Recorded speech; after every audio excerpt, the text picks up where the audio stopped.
दौरे न्यूजीलैंड के लिए पाकिस्तानी टीम का ऐलान। सलमान अली आगा T20 टीम के कप्तान मुकर्रर। शादाब खान को नायब कप्तान बना दिया गया। मोहम्मद रिजवान वनडे टीम के कप्तान बरकरार। हेड कोच आकिब जावेद ने टीम्स का ऐलान किया।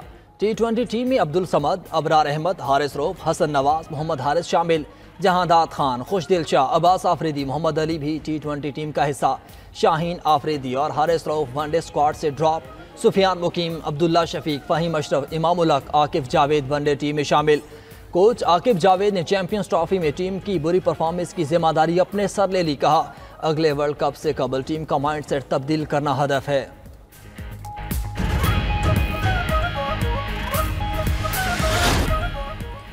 हमारा मईशत को डिफ़ॉल्ट से बचाना कुछ अनासिर को हजम नहीं हो रहा। आगे बढ़ते रहे तो 2030 तक पाकिस्तान G20 का हिस्सा होगा।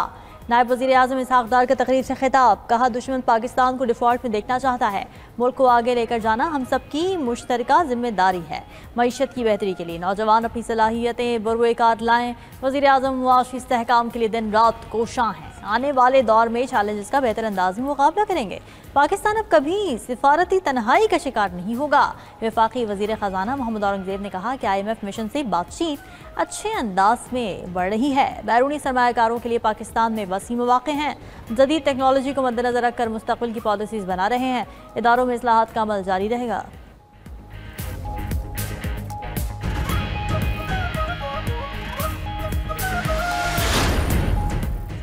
7 अरब डॉलर के कर्ज प्रोग्राम की अगली किस्त के लिए मुज़ाकरात। IMF वफ़द और पाकिस्तानी हुकाम के दरमियान पॉलिसी मुज़ाकरात का बाकायदा आगाज़ हो गया। वज़ारत ख़जाना में अहम बैठक। वज़ीर ख़जाना मोहम्मद औरंगज़ेब समेत मुआशी टीम की IMF वफ़द को ब्रीफिंग। चेयरमैन FBR राशिद लंगलिया भी शरीक। वज़ारत ख़जाना की जानिब से जुलाई से फरवरी तक मुआशी इशारियों पर तफसीली ब्रीफिंग। अहदाफ के असूल से आगाह किया गया। IMF वफ़द को ज़राअत और प्रॉपर्टी सेक्टर में टैक्स इस्लाहात से भी आगाह किया जाएगा। मुज़ाकरात के दौरान IMF वफ़द आइंदा माली साल के बजट के लिए तजावीज़ देगा। इक़्तिसादी जायज़ा मुज़ाकरात 15 मार्च तक जारी रहेंगे। मुज़ाकरात के बाद वफ़द पाकिस्तान को 1 अरब 10 करोड़ डॉलर की अगली किस्त जारी करने से मुतल्लिक़ सिफारिशात मरतब करेगा।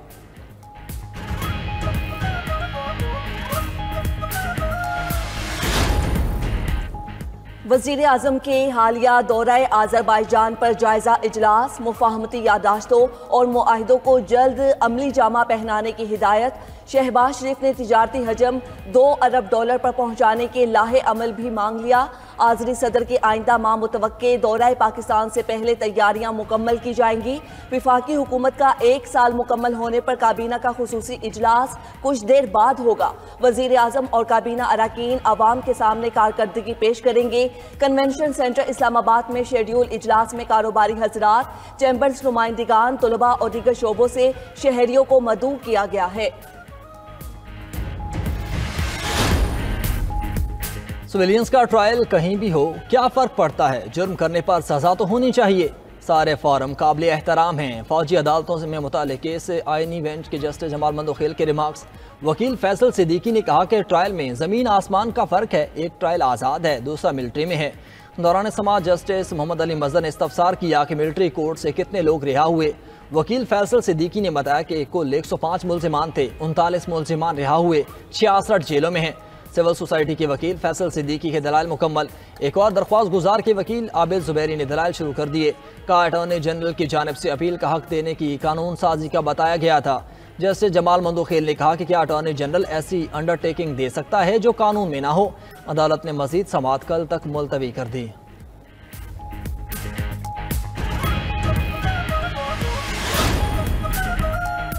इलेक्शन कमीशन अपनी जिम्मेदारियां पूरी करने में नाकाम हो चुका। इंट्रा पार्टी इलेक्शन को 1 साल हो गया, अभी तक सर्टिफिकेट नहीं मिला। चेयरमैन PTI बैरिस्टर गौहर की मीडिया से गुफ्तगू। बोले, सुप्रीम कोर्ट ने मखसूस नशिस्तों पर हमारे हक में फैसला दिया। इलेक्शन कमीशन ने वो फैसला भी रोका हुआ है। हमारा हक हमें मिलना चाहिए। उधर PTI इंट्रा पार्टी इंतखाबात केस में इलेक्शन कमीशन ने बैरिस्टर गौहर की दस्तावेजात को नामुकम्मल करार दे दिया। Member election commission Khyber Pakhtunkhwa ने रिमार्क्स दिए। PTI इंट्रा पार्टी इंतखाबात मुतनाज़िया हैं। केस की मजीद समाअत 8 अप्रैल तक मुलतवी। दरख्वास्त गुजार अकबर एस बाबर केस के फैसले में ताखीर पर नाराज। बोले, डर है कहीं फिर से इलेक्शन का वक्त न आ जाए। इस्लामाबाद हाई कोर्ट ने बानी पीटीआई और बुशरा बीबी की मुलाकात ना कराने पर तौहीन अदालत की दरख्वास्त निपटा दी। सुपरिटेंडेंट अडयाला जेल ने अदालत में पेश होकर बताया कि अदालती हुक्म पर मुकम्मल अमल हो रहा है। बानी पीटीआई और बुशरा बीबी की हर मंगल को मुलाकात कराई जाती है। कायम मकाम चीफ जस्टिस सरफराज डोगर ने वकील को मुखातिब करते हुए रिमार्क्स दिए, ये तो आपको फेवर दे रहे हैं। वकील फैसल चौधरी ने जवाब दिया कि मसला इनकी तरफ से नहीं आता, कहीं और से आता है। जस्टिस सरफराज डोगर ने कहा कि हम यहाँ बैठे हैं, देख लेंगे।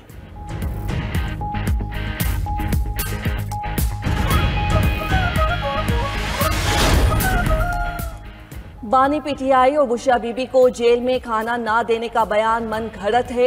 वजीर इत्तलात पंजाब असमा बुखारी का कहना है कि दोनों मियाँ बीवी को मामूल के मुताबिक खाने पीने के लवाजमात मुहैया किए जा रहे हैं। बानी पीटीआई को हफ्ते में 3 रोज गोश्त, सब्जियां, दालें, चिकंदर का जूस मिल रहा है। कॉफ़ी, उबले अंडे और खुश्क मेवाजात भी खाने को मिलते हैं। बुशरा बीबी का खाने को जो दिल चाहता है वो मुहैया किया जाता है।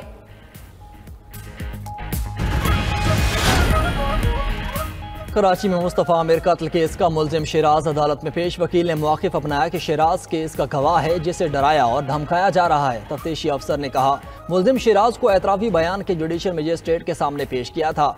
अदालत ने रिमार्क्स दिए कि एतराफ़ी बयान के बाद मुलजिम को जेल भेजना चाहिए था, एतराफ़ करे या ना करे।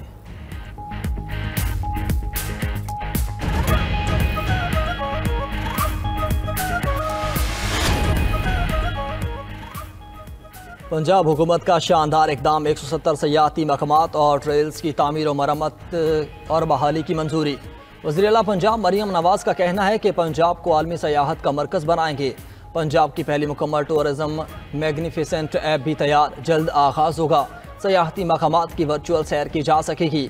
वज़ीर आला पंजाब की काविशों से पुराने मराकज़ी सेहत की हालत बदलने लगी। दूर दराज इलाकों के मराकज़ी सेहत जदीद तर्ज के क्लिनिक बन गए।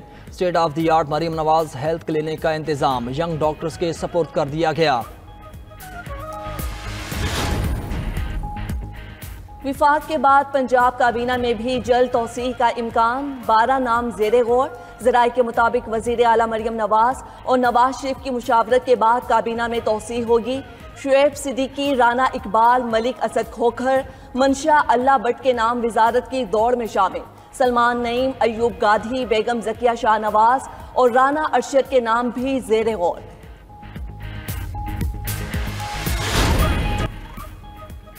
कनाडा, मेक्सिको और चीन पर टैरिफ के नफाज की घड़ी आ गई। ट्रंप ने कनाडा और मेक्सिको की अशिया पर 25% टैरिफ का ऐलान किया था। ट्रंप ने चीन पर 10% टैरिफ लगाया, बाद में मजीद 10% टैरिफ लगाने का ऐलान किया था। ट्रंप ने कहा कि टैरिफ से बचने का रास्ता नहीं बचा।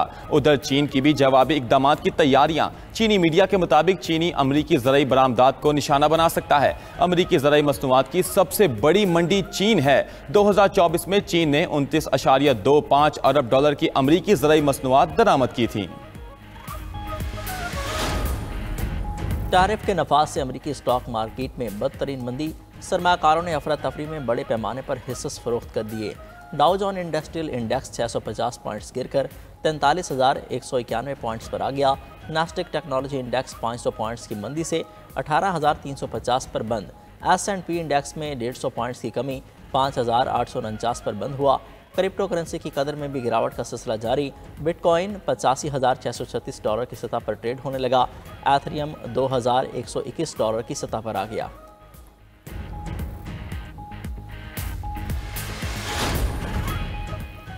रूस के साथ जंग बंदी बहुत दूर है। अमरीकी सदर डोनाल्ड ट्रंप के यूक्रेनी सदर पर फिर तनकीद। बोले ज़ेलेंस्की अमरीकी हिमायत के बगैर अमन नहीं चाहते। अमरीका ज्यादा देर बर्दाश्त नहीं करेगा। यूरोप ने भी ज़ेलेंस्की को साफ कह दिया कि वो अमरीका के बगैर काम नहीं कर सकते। दूसरी जानिब बरतानवी वजीर आजम ने अमरीकी सदर को मुखलिस रहनुमा करार दे दिया। पार्लियामेंट से खिताब में केयर स्टार्मर ने कहा कि अमरीकी सदर यूक्रेन में अमन के लिए मुखलिस हैं। यूक्रेन का मुस्तकबिल बरतानिया की कौमी सलामती के लिए अहम है। रूस बरतानिया के लिए खतरा है।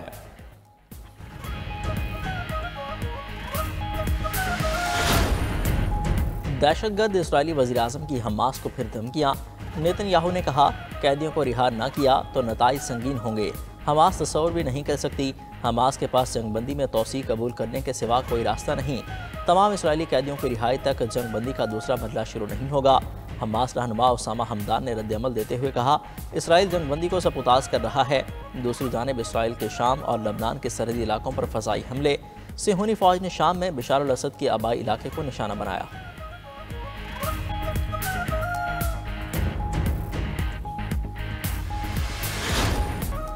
ओपेक की तरफ से पैदावार बढ़ाने के ऐलान पर खाम तेल के नर्ख गिर गए। अमरीकी खाम तेल की फ़ी बैरल कीमत $1.46 कमी से $68.30 हो गई। बरतानी ब्रेंट खाम तेल $1.26 सस्ता हो गया। फ़ी बैरल नई कीमत $71.55 हो गई। ओपेक अप्रैल में खाम तेल की पैदावार में 1,38,000 बैरल यौमिया इजाफा करेगा। रमज़ान मुबारक में मुनाफाखोर बेलगाम फल, सब्जियां और गोश्त की मनमानी कीमतें मुकर्रर। लाहौर में सेब का डीसी रेट 300 रुपये, मार्केट में 400 रुपये किलो फरोख्त। केला 250 रुपये की बजाय 300 रुपये दर्जन तक बेचा जाने लगा। स्ट्रॉबेरी 345 की बजाय 500 रुपये किलो तक जा पहुंची। दीगर शहरों में रेट्स मजीद हाई। आलू, प्याज, टमाटर की कीमतें भी 20 से 30 रुपये तक बढ़ गईं। मुर्गी का गोश्त 600 रुपये से ऊपर। शहरियों का कहना है कि कोई चीज़ भी डीसी रेट पर दस्तयाब नहीं। हुकूमत नोटिस ले।